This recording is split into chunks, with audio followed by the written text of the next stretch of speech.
So I think Kathy had it over there, but we have a mechanical sequencer right here. And so a sequencer is when we try to make outputs respond to a certain input. And guys, I can't find my program that I wrote. It was really cool. I'll try to look for it and see if it's on another computer.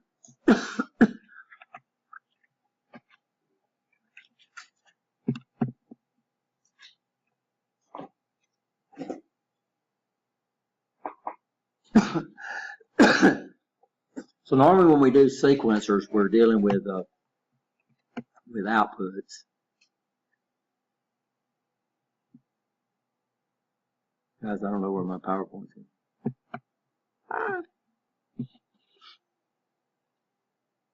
Here we go. So we have 3 instructions that deal with sequencers. We have SQ, SQO, SQC, and SQL. So SQL is operation of sequence. So we describe the operation of a sequence of compare instruction, and we're going to look at the operation of a sequencer load instruction.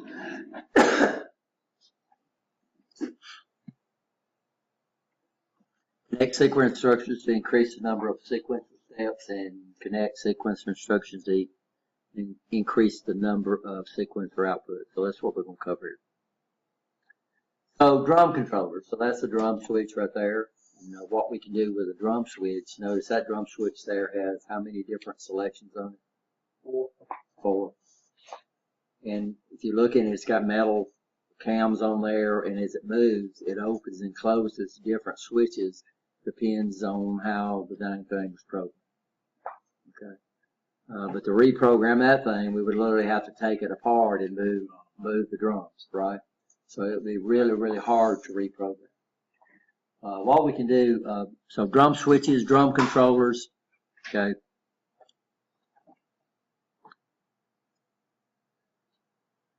And of course, all we're doing is stating a sequence that outputs can be switched from on to off, or remain the same, right? So.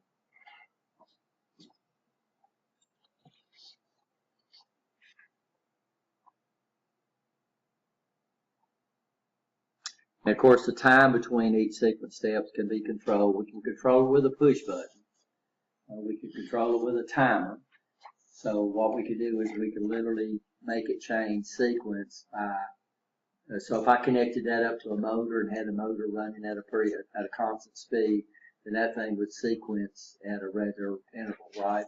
Or we hooked it up on some type of ratchet mechanism, and then we had a solenoid that would come up and hit it and make it ratchet around instead of manually control it. So we can take those manual sequencers.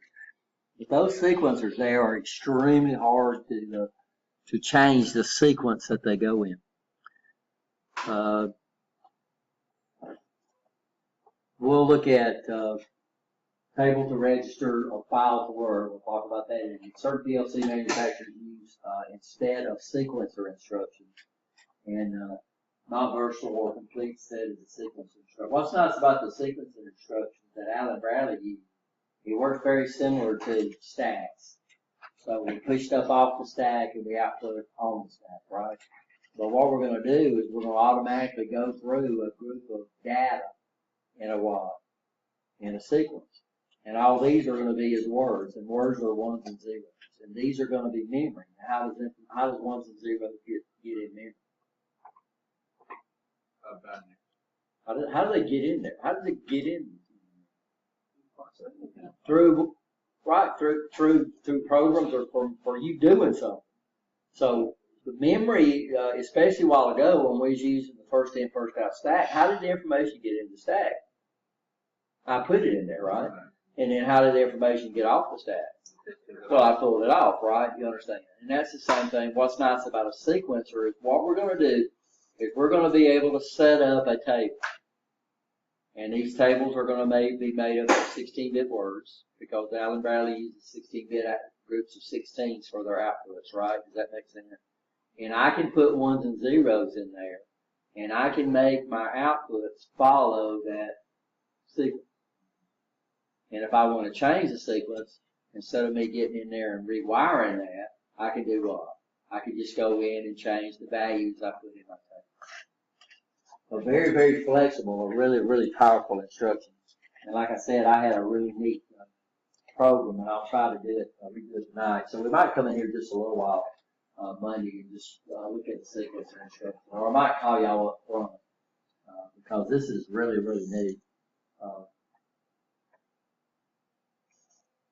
Because we can actually come in. I think what we did is we used a stack, and I put combinations of switches, and then we push them on the stack, and then we sequence through them, and we can literally program what we wanted these outputs to do just by changing the stack, which is pretty good. We can see the ones and zeros.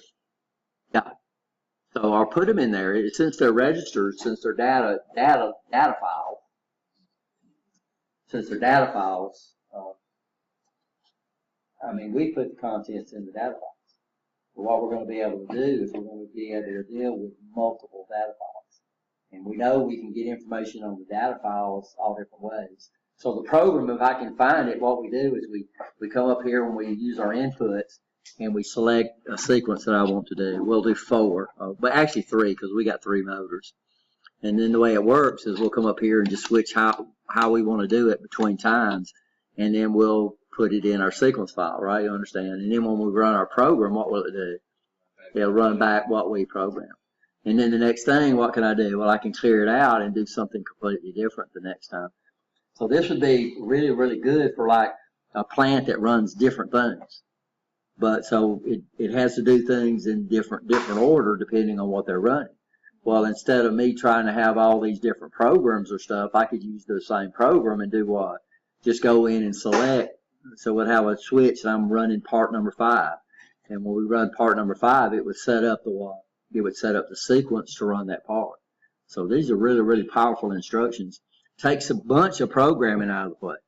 So what we're saying is if I had something and I wanted these motors and these outputs to respond in a certain sequence, and I wanted to do it every second, or we could trigger them on inputs, we could trigger them on counters, we could do all kind of things.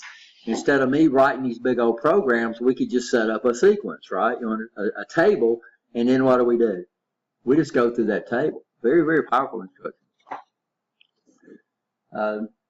And we might have a program in here. So here's what they're trying to do. So they're trying to set up an input, a sequence. We're using 6 outputs.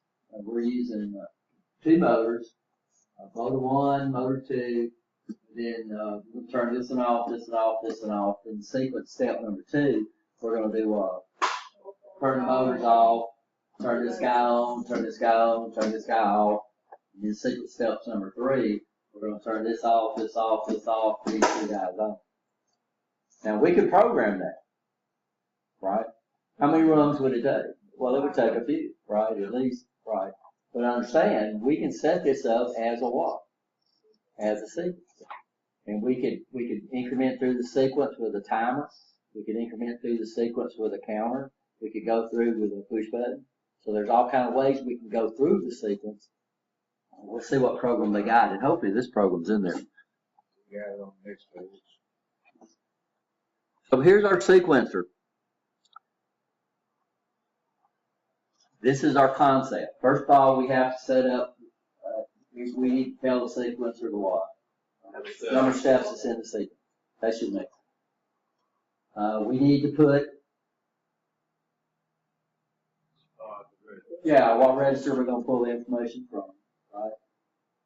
We're going to point to a register, and then where we're going to put the information in the sequence. Are we okay? This is, we'll see what Allen Bradley uses. It says 3 input, enable input, step input, and then reset input.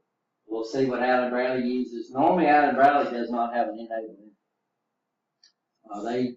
They let this input serve 2 different functions. And we'll actually see. It's been a long time since I deal with a sequencer on here, but let's see what it does. Enable, no enable input must, see. So no enable input must be closed. Normally open. Enable input must be closed to energize it. Step, a false to true, which ours would be a 0 to a 1, right? On the step input causes the sequence to advance to the next pattern, and then reset would do what? Reset the whole thing back to the start. Does that make sense? Pretty straightforward. Sequencer or block instruction holds 4 blocks of information. Tell it the number of steps, the starting register, the step pointer register, and the destination. Let's see, let's bring up Logic Pro and see if it's got a sequencer. Gosh, I hope it does. It doesn't have everything that, does it give us a figure number? 15.4. They got a sequence out.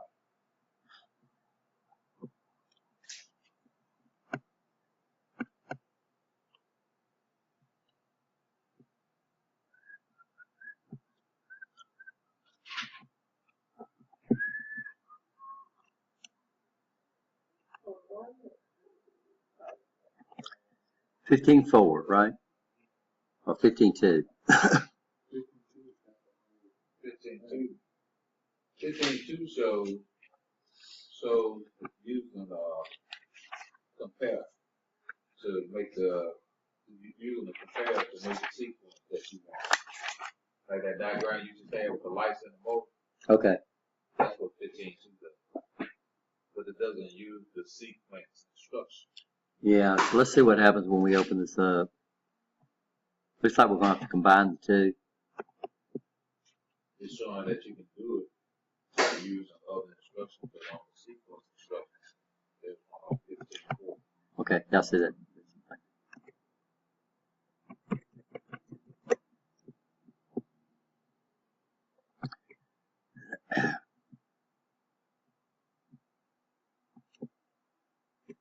So they're going to count 4, right?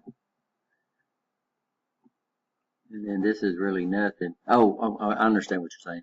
So what they're trying to do is they're trying to say, okay, this would do that sequence right here. And how many rungs does it take? It took 8. 8 rungs. So we'll download it and we'll run it. So I understand what you're telling me now. And then we'll do our simulation. And then we'll bring up our IO simulator. And then this guy right here, right?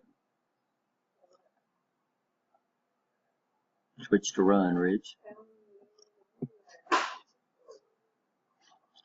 Okay, so there's the first one. So M1, M2's on, right? And then we're using a ton of compare instructions, and all the lights should be off. Okay, then we pulse it again. Then we can look at our outputs. The motor should be off. Motor's off, and then output 3, which would be The green and the red light will be on. don't look like we got the green and the red light. Should have. Red is 2, 3. 2 and 2 is equal. It ain't wrote right. You don't have your slash and your bit. What do you mean? You ain't got, Slash and your bit. you It ain't ain't got your your bit. bit on that green output. Look at your output. You got a word, but you ain't got a bit. I don't know why they would use. That's a mistake. That's why. Yeah, it is. So, but what bit is this? 2. Okay, we'll use 2. 2. Oops. Y'all got to take care of me sometimes, right? I go back to 1. Nice. Okay. And then what should happen next? The next step, both modes will be off with the red and the white lights. Okay, so that's right. So there's our sequence. Of course, they had to do a lot of compares, right? See that? Okay. And then it took, 6 rungs, or 7 rungs, not including the end. So it took 7 rungs to implement that guy right there. So when we go to the next one, which would be 15 what? 15-4. 15-4.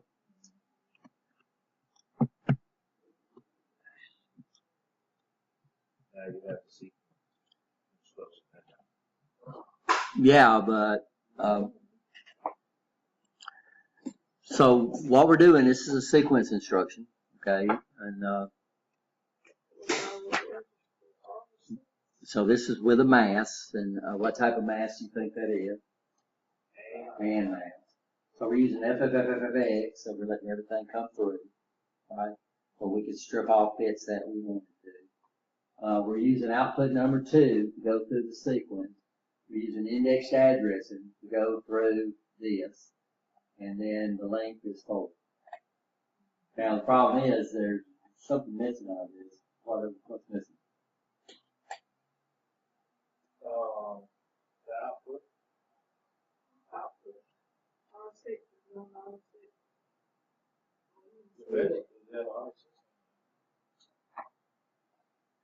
Yeah, but we don't have a data table.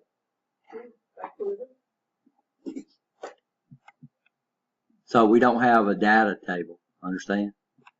So what we'd have to do is we'd have to establish our data table. So right now when we run this, it's going to take whatever's in the index register, which starts off with 0, right?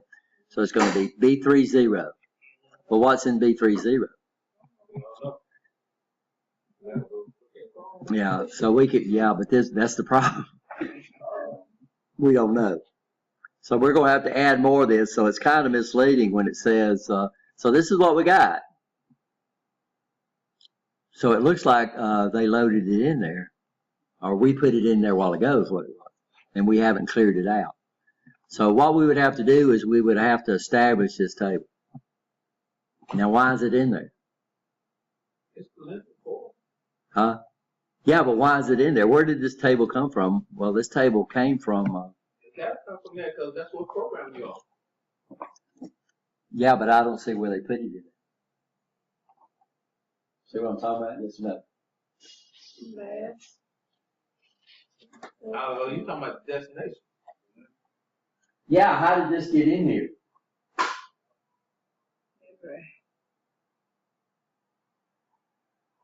Stack.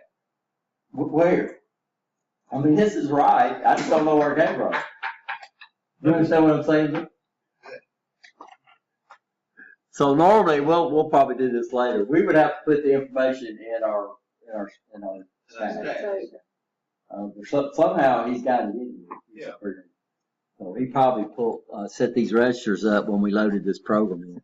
But normally that's what we would do. We would set up our stack. So let's see what happens. So we're going to come up here and download it.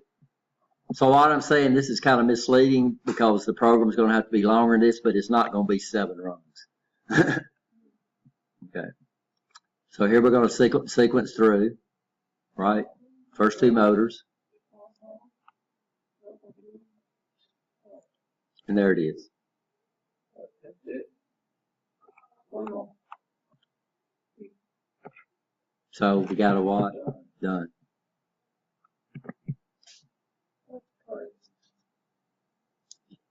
So what I'm saying, there's going to be a little more to the program, but we could do this with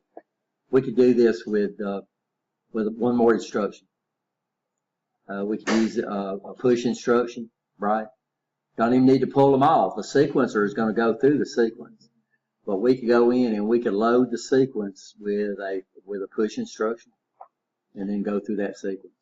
And that's what we'll set up. So what the other instruction did what the other program did with stack, we could do with 1 instruction or 2 instructions. It would take 2 instructions. We could do it like this. So I'm going to take this offline and go back to program. And then I can come up here. I'm going to add 1 more rung. Okay. And then we'll just come in and, oops, don't want to do that, Rich. We'll just come in and do a move instruction. I thought we saw a sequence something. Load.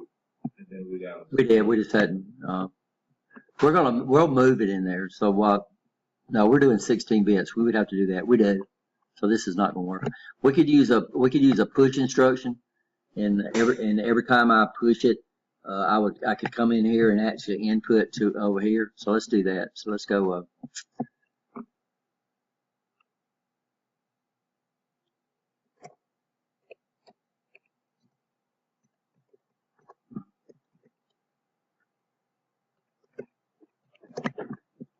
And then we'll just use a simple move instruction to set up our sequence.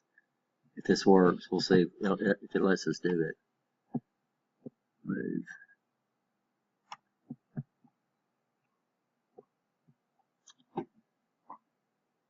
No, that ain't gonna work. Let's do a.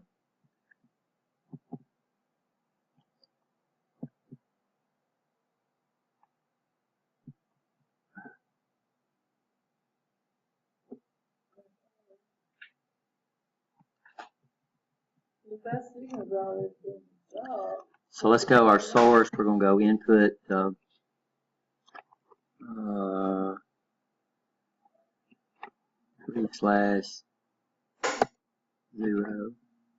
3.3 or 3. We don't put that.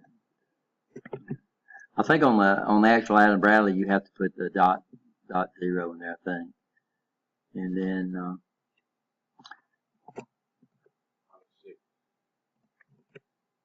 we'll use 1 for this one because they're using 0 down here. And the length, let's do 5. So we don't have to specify first in, first out.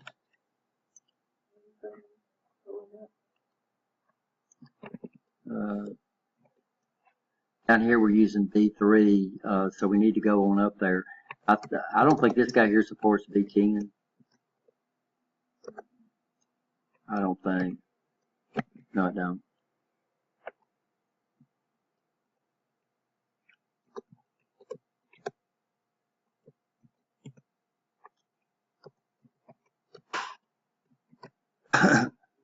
Wouldn't one be another register? Yeah, but these are going to push in there. It's going to be a sequence. So automatically, this will take 1, this will take 2, this will take 3, this will take 4. So it's going to automatically go through the first location. Here we probably need to use, I'm trying to use a different one, but you're right, I want to use the same one because this is what we're going to do to load it. So we'll see. Don't want to use the same status register. Okay, so let's see if this works. Okay, so what's our first sequence we're going to do? Huh? So let's just do these, and then we should be able to come over here and load it, right?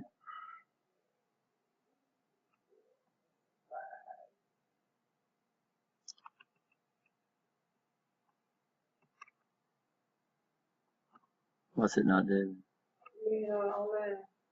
Oh, thank you, thank you. Duh. Okay, so what we're going to do is we're going to come up here and that's position 1, right? Okay. In fact, we need to set our length to 4, but that's okay. And then I would come up here and do this, and we'll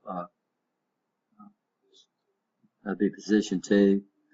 Then I'll come up here and we're using the whole output. So let's come up here and we'll put this into position 3, and then we'll come up here and put this into position 4. Why is our sequence already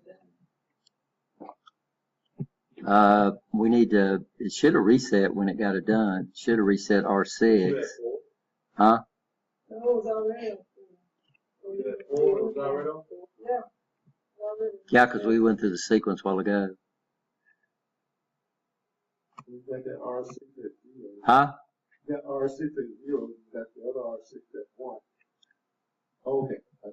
This is R6 0, so when the done bit went true, this should have came up and reset this guy right here.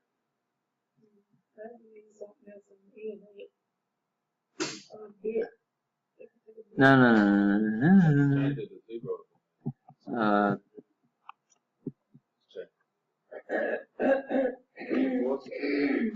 Huh? Yeah, we can, but they're not really doing anything right here. They're using R6, so they're turning on R6.0 for some reason. I don't know what they're doing that for.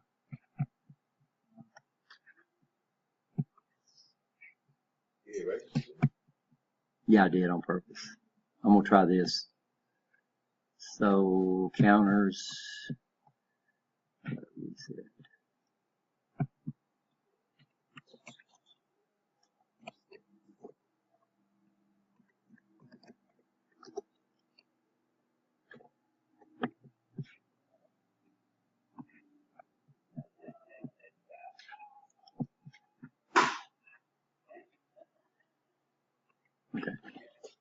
So what they were doing, they wanted to reset, but all they was doing was looking at the whole 16-bit word. Allen Bradley would have gave you an error on that. Because they said R60, and that was a whole word.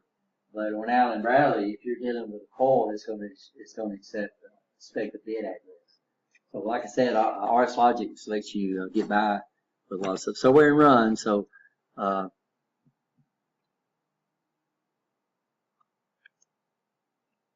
oops, good. Then 5. So this is the sequence I put in there. Of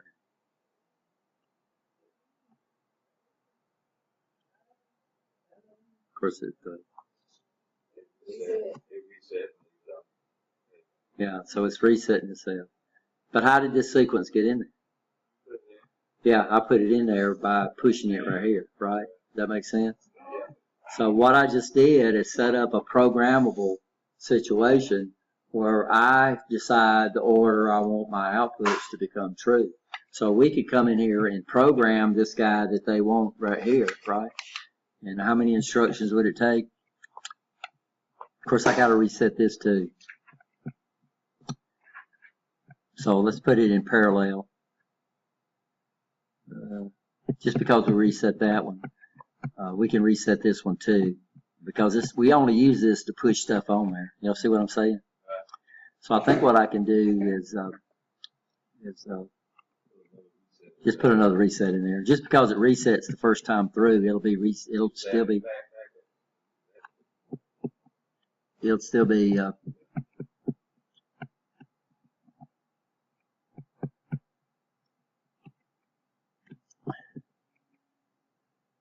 oops.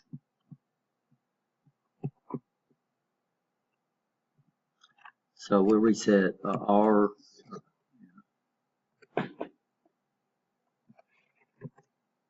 Okay. So let's program this in here. So what we want is we want motor 1 and motor 2 to come on, right? And we want all the rest of them to be off. Y'all see where I'm at? Okay. We're going to set up our sequence. Then the second sequence, you want both Make sure which one I'm using this one. Okay. Oh, wait a second. It didn't. It's done.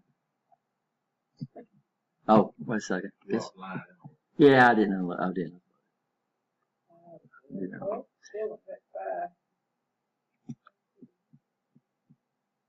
5. Yeah. So we're going to have to reset it. You're right, Vincent. It'd probably work once we went through the sequence once. No, it's offline. So let's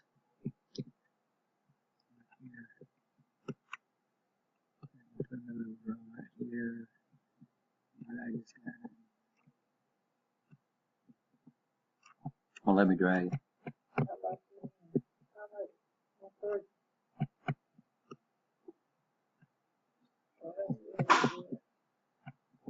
That's okay.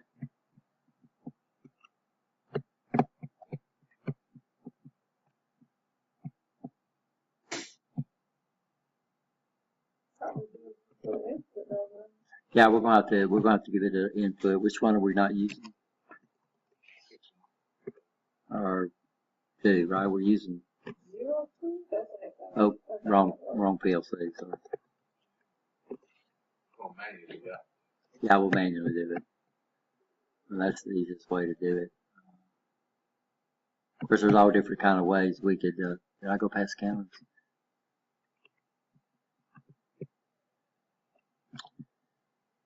And here we're reset. R61 done right there, and then put it, what you got there? They should have did that series. Yeah, but it was,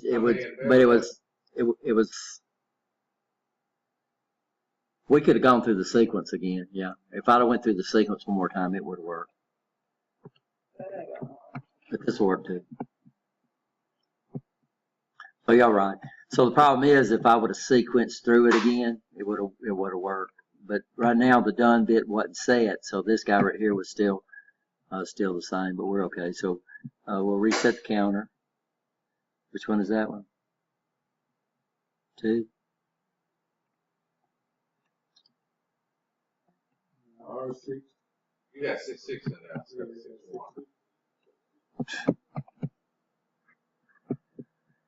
He'll take care of me. You can't see behind you. Well, I'm looking at it on my screen. I should be able to see it. Put the glasses on your Now, if I put my glasses on, I wouldn't be able to see it. Because I'm nearsighted. So I use glasses to see distance. And I don't like it. I tried the bifocal contacts, which were interesting, but my eyes would never adopt to that. So we're back to start, right? So this is our first sequence. Okay, what's the next one we wanted to do? Wait a second, I'm resetting all the time. That's not a push button. So what's our first sequence? First sequence, both modes open. Okay, 1, 2. I so, put 1. okay, I put 0 and 0, 1. okay. Then the next one is output 2. Then output 3. Okay, so that would be, the first one would be this one, right? Oh, wait a second, I'm going to have to clear this out. Which one am I clearing? 2. Okay, so this is our first one, right? Okay, what's next? 2 and 3. Okay, 2. Okay, yeah, I got it now. And we'll load that, right? Dang it. Somebody's got to take care of me. So let's go back to the first one. I got to take care of me. So we'll load it. Okay, there we go. And then we'll come back here and do this one. And then we'll load it. And then I think the next one is this one. And then we'll load it. And then we should sequence through them, right?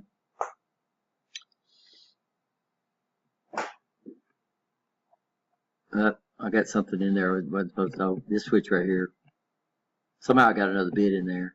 But you can see how this is going to work, right? Everybody okay? We're going to stop right here. So what we can do is we replaced how many runs? 7. We did it for 4. Of course, like Kathy said, I could have reset this with the done bit up there. Of course, I needed to change my count. Because down here we're using a link controller. Up there I could push 5. So this is what we're talking about. This is the power of a stack, right? You understand that? So what I can do is I can access multiple memory addresses, and then I can automatically do a sequence through, which is really, really neat.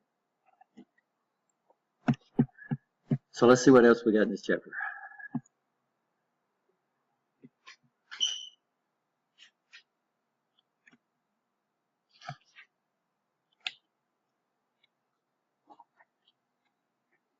Some manufacturers combine 3 inputs. So our sequencer uses how many inputs? It uses 1 input.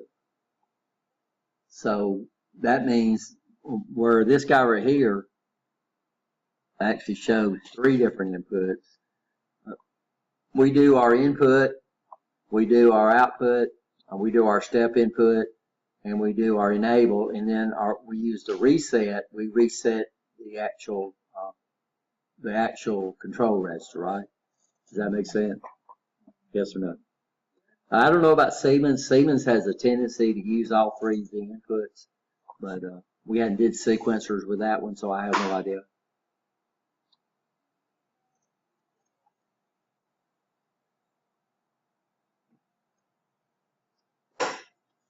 So we use one input to do what? Enable and stale. And then the done bit, we can use it to do what? Reset. Well, it takes another instruction. It takes a reset instruction. Are you okay? Got a problem? So what I'll try to do this weekend is I'll set it up so we can program this guy right here, which is really, really neat. And basically the same thing. It's not going to be that hard, right? You understand that? Basically the same instruction. We could program whatever sequence we wanted to do on these motors over here, which is pretty neat. Well, not only the motors, the lights. This guy's got it's got 6 output ports. So I have 6 devices hooked up over here if I don't tear it up before next class. This is kind of misleading when it says all we need, we can replace it with one instruction. What this guy did is it automatically loaded the table when I loaded in that program, right? You understand that? Where in actuality, we would have to do what? We would have to set up the sequence.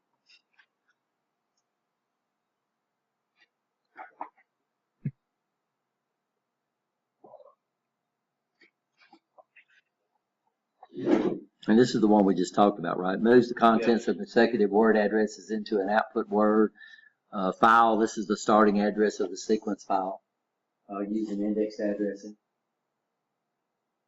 And what's nice about the index register is we can actually just do what? We can increment through it, right? Index addressing, mask is the hexadecimal code of the address, so we can actually mask off bits. So they're using a mask of 0L0L. So what they're going to do is they're going to strip off the upper nibble of the most signified, and they're going to strip off the upper nibble of the least signified. You understand nibbles? Okay, nibbles. That's a new one. That's a new word you throw on, I think. Well, it's not a new. I always say that. I always say that the people who set up the binary and the hexadecimal numbering system, they were hungry when they set it up. No. Because the only thing the words that we deal with, we're dealing with, we're dealing with things that you would think.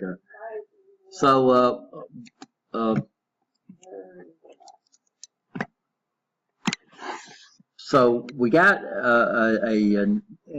we've got bits, right? Everybody okay on bits? So a bit in a binary is a single binary digit. So this right here would be a bit. And then we come up, and then we constantly, when we go to hexadecimal, we're going to split these up into groups of 4s. Well, groups of 4s has a name.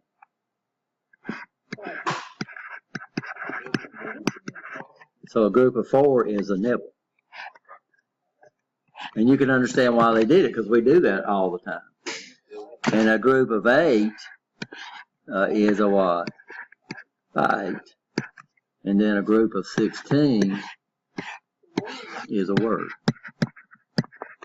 And then a group of, then we jump to 32, which Allen Bradley calls a long word. Windows calls it a double word. And then we have a group of 64 bits, which Allen Bradley don't have that, but we call that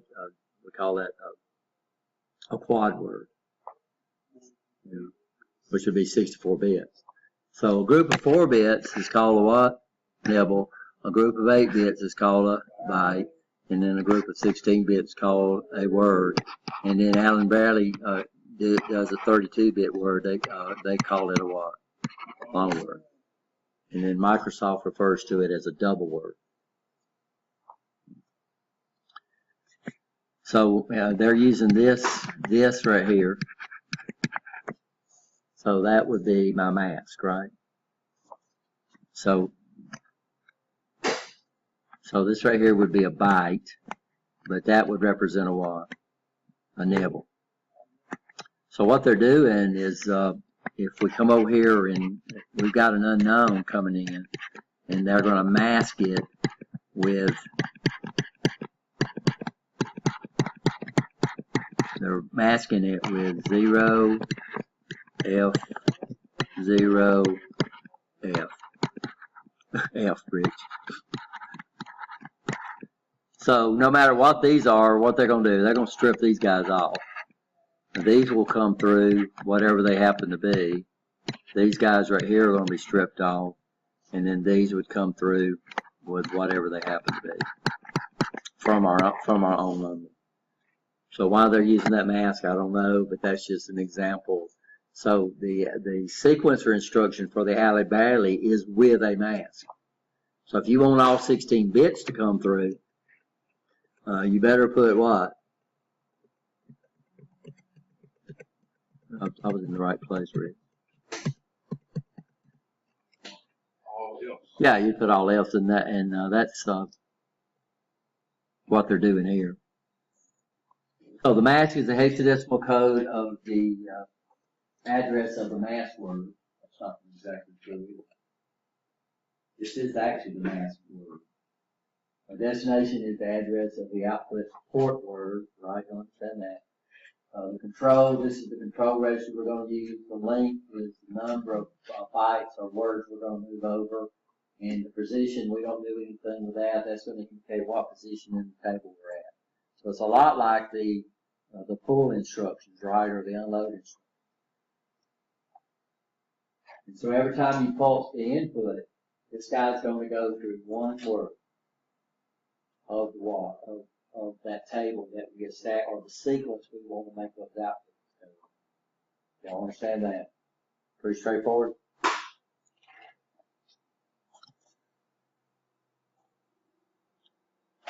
This is the control register 6, whichever control register you use.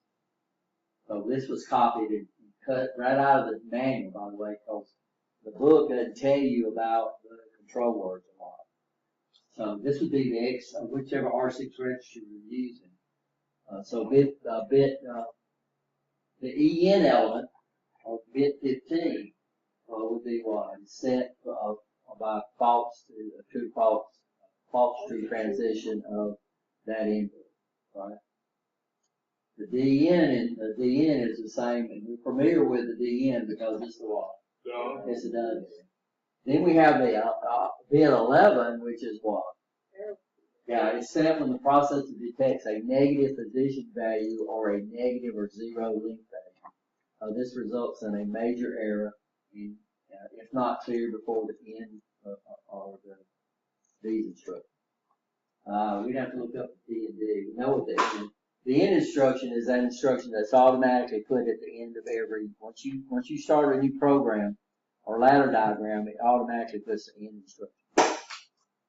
Are we okay? So these are the bits.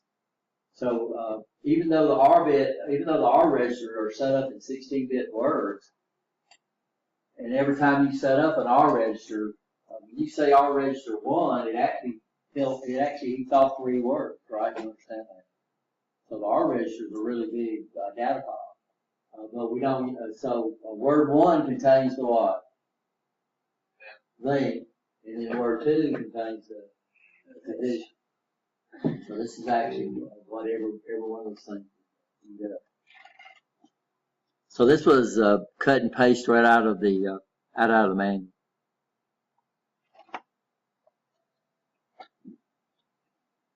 Yeah, control devices, and we've already talked about this, right?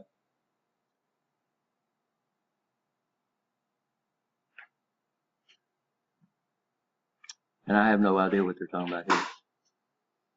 Go ahead and take another break and let me look at this.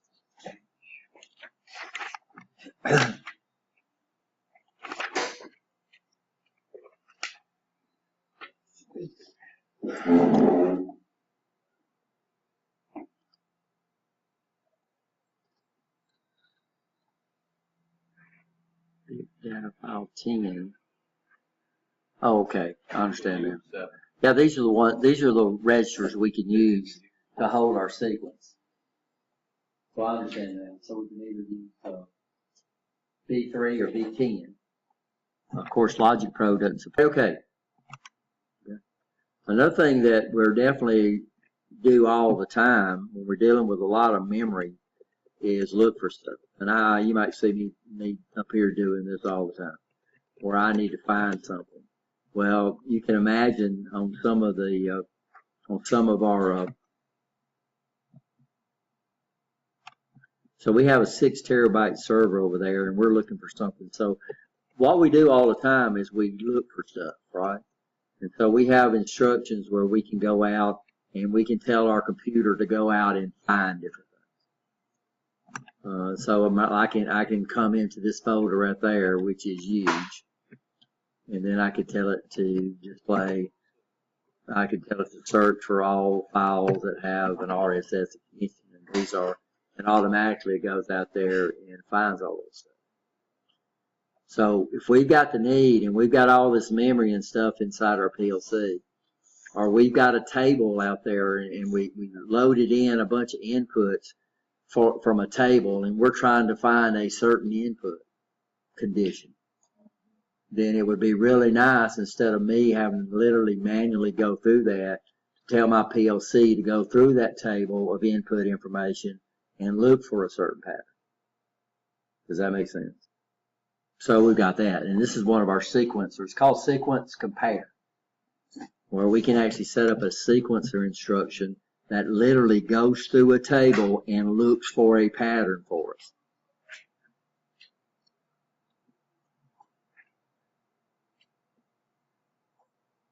Oh, by the way, they do some neat stuff. Let's go back and look at some of our sequencer outputs. So sequencer outputs deal strictly with 16 bits, right? So when we specify a word address, we're going to deal with 16 bits of data. Let's say I wanted to update 2 output ports, or if I wanted to update, you okay, Kate? Update a 32-bit output port. Now, a 32-bit output module is actually going to take up 2 module addresses, right? Does that make sense? Well, what we can do is, this is what they're showing here. We can come up here and we can cascade those guys. If I'm get to the right spot, cascade. So this is what we're doing. So notice what they're doing here is they're using 1 to point to, both point to the same point. Cascading sequence. This is what we're doing here, is making a table. So our sequence, if we're using a register, B3, how big is B3? 256. What if I needed to have, what if I had a table that was longer? That's what you need to do. So notice here, they're using the B10 register. Up here, they're using the B10 register. So what they're doing is that when this guy gets done, they're going to come in and they're going to switch over to this one. Okay, y'all understand that? So that's another. No, 256. Here they're doing 350. They're doing 356, right? So they got 356 entries in the data table, so they're having to use 2 data registers. Huh? Don't forget 0. So it says 255, but 0 has stuff in it. So this would be 255, and this actually would be 101 because this starts at 0 too. So this is going through 257 different addresses for us. But notice what they do. So what we're doing is this guy doesn't kick in until what? So when this guy gets done, it stops, and then it generates a done bit, which closes this guy right here. Right? They're both being triggered off the same timer, so we're going through into the same sequence. And then this guy right here would take over and give us 101 more bytes into our table. Huh? Well, it's what you got to understand is that in these PLCs, our data files are limited to this. Okay. And so what they do here is do what? Alfred, they just do what? They just shift over to a different data file. and then we would get 256 more. Of course, here they're only going through 101. This kind of misleading. Remember, you got 0 on this too, right? Or we can do more than 16 bits. So what we're doing is we have 2 output ports. Notice this one right here deals with output 2. This guy right here deals with what? Output 3. So what we're doing with this one is we're actually controlling 2 output ports with the same sequence. It's not true. This guy's going through sequence table, a sequence that's set up in B3. This is going through a sequence of tables that's set up in B10. Because each address only holds 16 bits. But what we're trying to do is we're trying to update 32 output bits. So what are they doing? They're hooking them in parallel. By the way, we could have made this a little easier. We could have left this off and put a down drop right there, right? And just put them in parallel that way. Because they're both triggering off of, and then yeah. So this would have been the way I would have seen it. I'm listening. Wouldn't that be doing them both at the same time? Well, that's what we want to do, both of them at the same time. Notice this guy here is outputting output port number 2. This guy right here is outputting output port number 3. Okay, so you're accessing. We're accessing two addresses, right? And then we're sending them to 2 different ports. Understand, Mitchell? Yes? So what they're saying is if I needed something, and we can buy 32-bit output ports for the Allen Bradley PLC. We can buy those. But it would be kind of like the Siemens where each group of 16 would get another group of addresses, right? Does that understand? Y'all understand that? So we can buy 32-bit output ports with modular PLCs. Now, of course, with fixed PLCs, you get what you buy, right?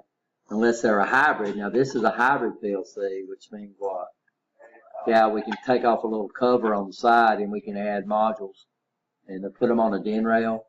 I know what a DIN rail looks like. And then it looks like a modular PLC. But it's not because they're not sharing a common bus. So they're showing us that same thing right here. It's not it, guys. We got a couple more things. So we went through something.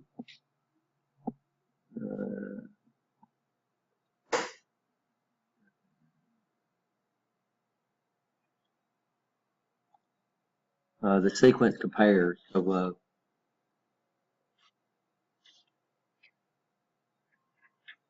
where's the sequence compare at? Yeah, right here. So we have a sequence to compare instruction. So what would we use this guy here for? Well, what we'd use this guy, if we needed to, is that we would be able to find a certain pattern inside a table. So just like a while ago when I told my computer to search for a certain file or certain group of files, it automatically went out there and compared what I was looking for, compared what was there with what I was looking for. Does that make sense? And you can see why that would be a pretty powerful command. Probably not used much, but when it's needed, it's needed. So what I'm doing is I'm pulling all this information off these inputs. And what I'm trying to do off those inputs, and I'm putting them in a table. That's pretty easy to do now, right? You understand? And now I'm trying to find a certain pattern of inputs. Well, instead of me trying to go in and look at them, we can actually tell this compare instruction to go through that table looking for that pattern. Reads input data from an input port or register, compares the input data to a step pattern or a pattern, right? Or integer data. Yep. And then what we would do is we would monitor F6, the found bit, and F6, whichever F6 register we use. And as soon as that found bit becomes true, what does it mean? It's complete. It found that pattern. Find that pattern. Y'all okay? Do-do-do-do-do-do-do. So here we're going through a table. So here we're looking for all patterns. So here they're they're comparing this to what? We're going to mask it off. We're going to take this, we're going to mask it off. Then we're going to look at an input, and then we're going to go through what? 3. So we're trying to see what's coming in on our input, and we're comparing it to this data file. Does that make sense? Yes, ma'am. Huh? Y'all got quiet all of a sudden.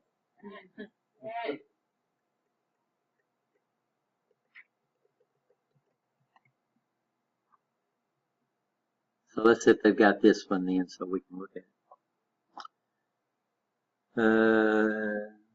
But we still have to make that table for the B3.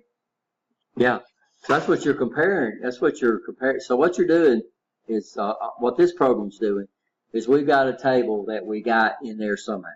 Now, how could the table be loaded? Well, it could be loaded. We could be loading it from an input and then putting it into a stack, right? You understand that? And then what we're trying to do is we're trying to match it against another pattern. Here, that other pattern is coming from an input port. So let's see if we can find this, which is the source. So Roger Pro Diagrams, new book. What's this figure number? 1511. 15. And it's here. Let's go. God, dang it.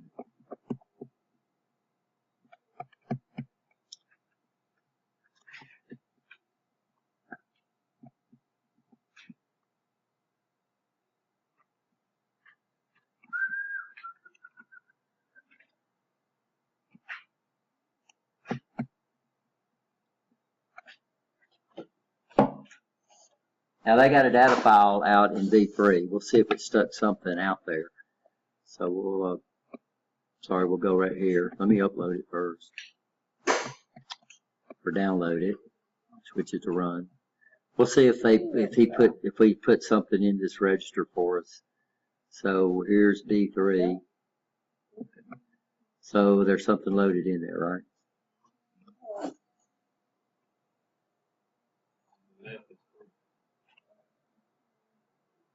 And the length is 3, so we got 3. We got this pattern, and this pattern. And what we're going to be doing is our source is going to be what? Input 1. So, oops. So instead of putting push buttons, we'll change these back over to switches.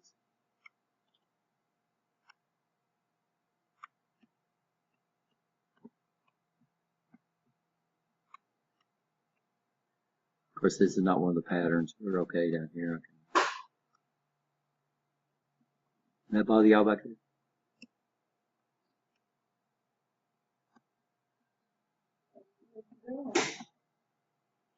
No, back there. Oh, that's just reverse. That's what the reverse circuit. Well, it's a timer circuit. So, how many timers do you think it uses? Yeah, just one. I think I showed y'all. I don't know if I showed y'all the program. But it just got one timer. Yeah. So it uses some greater than, and we cut it off long enough. I think it varies with motor. That motor actually plugs it just a little bit, but it don't hurt it. It's not. So here we go. So we need to.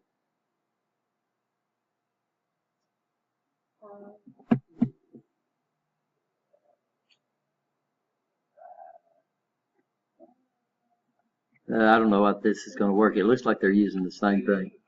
Huh?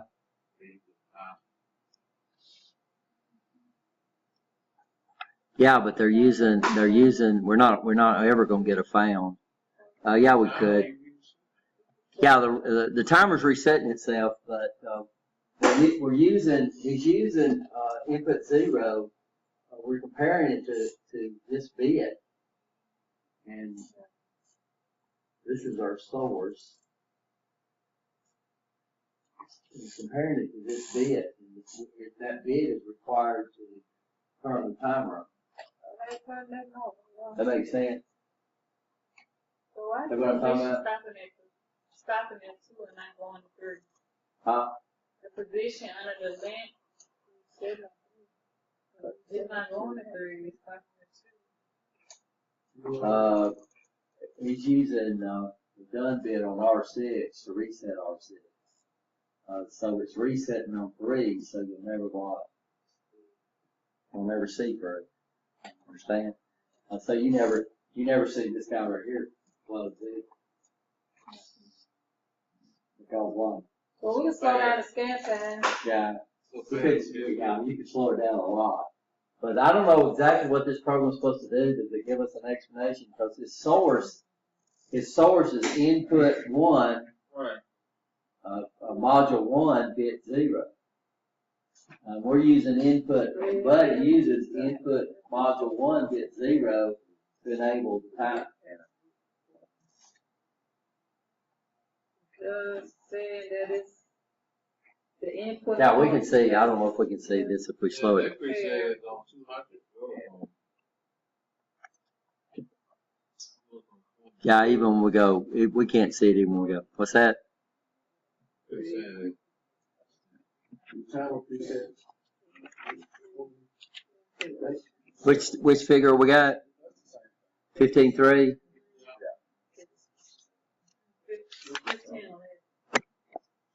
It's 0. Yeah, this is example 15. Figure 15. When the normal open input 0, 1 is closed, the input status on the port from input module 1, 1 is calibrated to read every 2 seconds. That's true. The input port status is prepared a 2-bit pattern stored in bit file B3. I agree with you.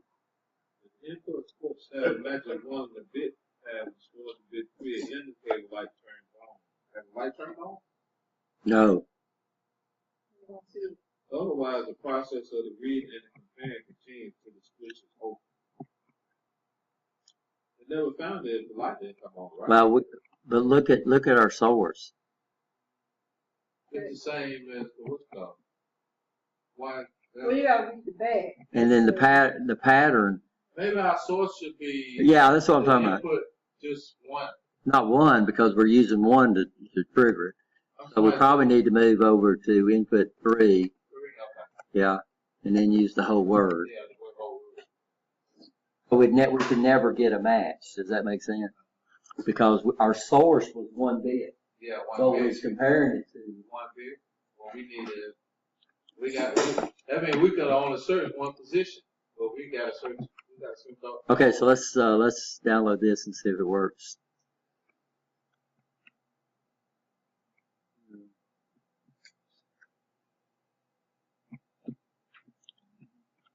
Okay, so what are our patterns? So we'll go and look at B3 again. It's saying the sequencer does not have the opportunity to compare the bit patterns in the 16-bit word 3. Yeah, got Because- position 1, position 2, position. Yeah, get the 3. Because of the reset. Yeah, That's what I'm saying. you can't get it because they're reset part. This is R6 done, so it's supposed to be resetting R6 register here, which would reset this register right there. Let's just for the heck of it. I'll take that down out. On that one. 6 0. We'll have to reset it some way, but that's okay. We can always get it back. We're just trying to see if this, will it find it, yeah.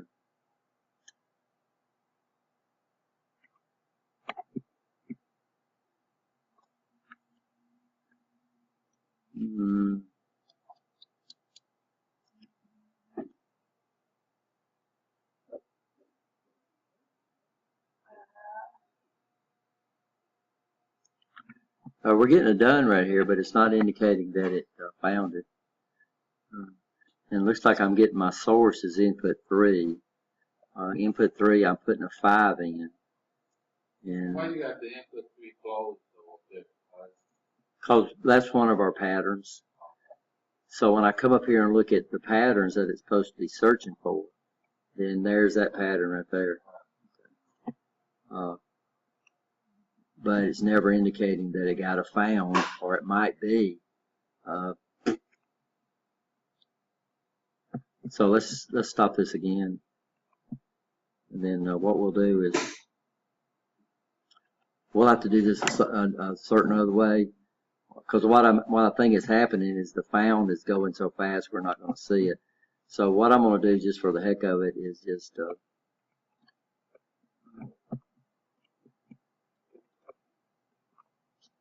so we'll latch it in. Well, we might have to figure out some way. Can y'all see what I'm doing? So what I think might be happening is it's finding it so fast and then it's resetting it. So what we're going to do, if it ever finds it, we're going to latch it in. Okay. Which will keep the light on. We'll see if we can find it.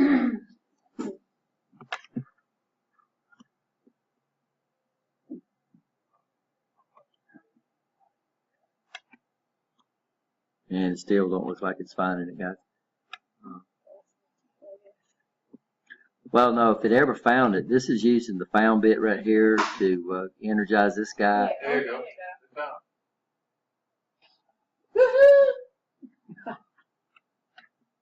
found. Of course, now we'll have to reset it. Well, no, it's going through every time. So let's come up here and put in our, well, see, that's 0. That's what it did when you took that out.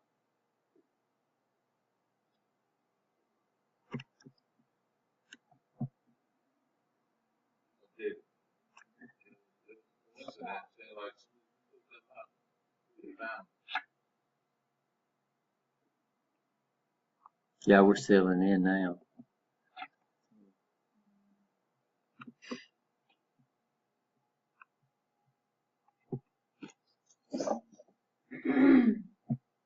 Because I'll have to, and like I said, we might program this into the real PLC, because this guy here does have some problems. So I'm inputting from 3. So right now I've got 0s. When I come in here and look at my pattern that we're comparing to, so here's our patterns right here. We're comparing to a 5, a 7, and a 11, right?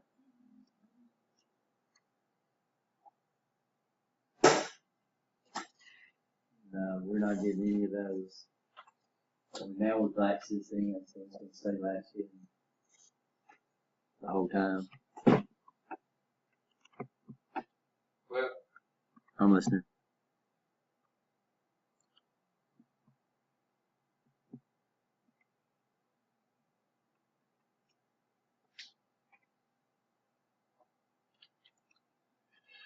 So that's not one of the patterns. So it's going through the 3 addresses. You said go through the addresses back. And then of course this is the found bit, this is the done bit, and that's the enabled bit. We can't see the enabled bit because it's happening so fast with this time done. As soon as the timer gets done, it resets that front. Why is no finding it now? Because that's not one of the patterns. So these, we're using B3 with an offset of 0. So when I go back and look at the B3 register, these are the patterns it's looking at. Okay. So that means if I come up here and close this one and close this one and open that one, that's a pattern, and it found it. See that? And now we're latched in, so the only thing I can do right now is download it again to reset it, because we hadn't reset it. And then another pattern that is loading in would be this pattern right here. So I should be able to close this guy, open that guy, and close this guy, and then it should find that, right? And for some reason, it's not. Wonder why it's taking so long. So there's that pattern right there. I put unloading now. Yeah, we would have to clear it out. So here we go. And then we'll see if it finds this one, then we got a problem. Right? See, it found it.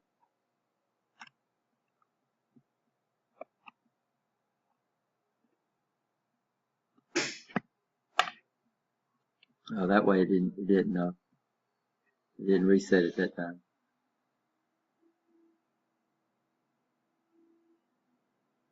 Yeah, it found it. So there's something going on here because that's not one of our patterns we're looking for. And I don't know what it's doing because I don't know where it's coming from because I don't even have the timer enabled.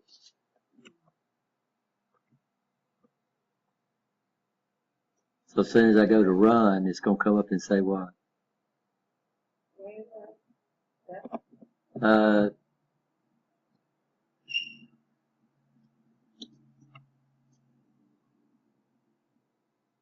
So let's go, we'll try one more thing and then we're through.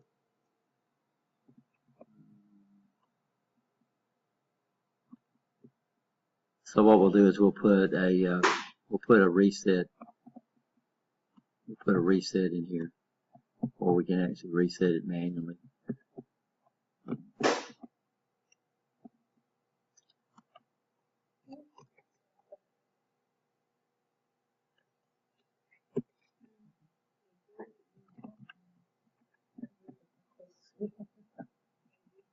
You getting cold? It's warm in here this morning. So we're going to reset R6:0.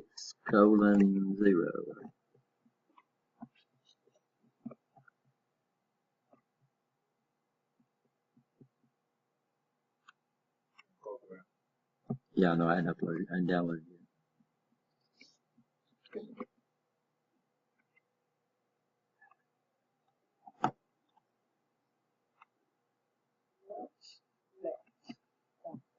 Yeah, it's going to stay latched. So we got to do one more little thing.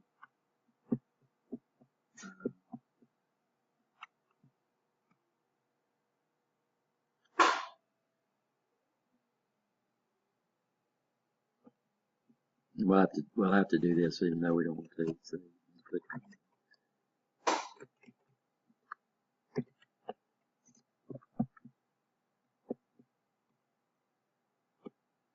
Okay. So we got zeros up here. It should find that, right?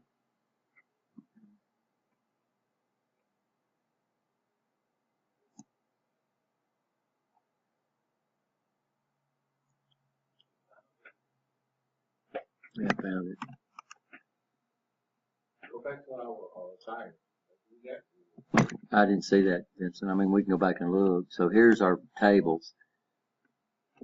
So we got 5, 4. We're going through 3, so that'd be 1, 2, 3. Now, if it hit this one right here, that would give us a problem. I wanted to leave that up then.